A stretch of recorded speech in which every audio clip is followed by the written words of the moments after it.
બિહારના સાંસદ પપ્પુ યાદવ દ્વારા સંસદ ભવનના મેદાનમાં બેહુદુ નાટક કરી રામ મંદિરના મુદ્દે સાધુ સંતોનું અપમાન કર્યાનો રોષ ભાવનગરમાં પણ વ્યક્ત થયો છે. બિહારના અપક્ષ ચૂંટાયેલા સાંસદ પપ્પુ યાદવ દ્વારા સંસદ ભવનના પટાંગણમાં ભગવા કપડાં પહેરી એક નાટક દ્વારા અયોધ્યાના મુદ્દે સાધુ સંતોનું અપમાન કર્યાની ઘટનાનો રોષ ભાવનગરમાં પણ સાધુ સંતો દ્વારા વ્યક્ત થયો છે. ભાવનગરના સાધુ સંતોએ ઘટનાને વખોડી આ કૃત્ય ભગવા અને સનાતનનું અપમાન ગણાવી કલેક્ટરને આવેદન આપી રોષ વ્યક્ત કર્યો છે.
ભાવનગરમાંથી આજે સાધુ સંતો કલેક્ટર સાહેબને આવેદનપત્ર દેવા માટે થઈને આવ્યા છે.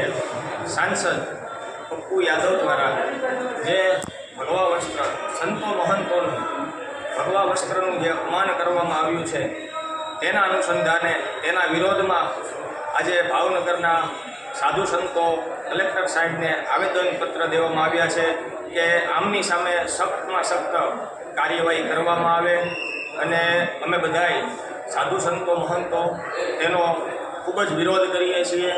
ઓમ નમો નારાયણ.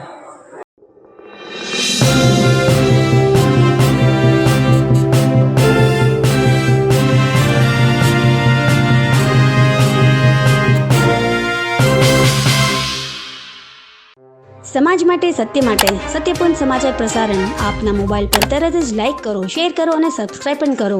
અને હા, ઘંટડી વગાડવાનું ન ભૂલશો. આભાર.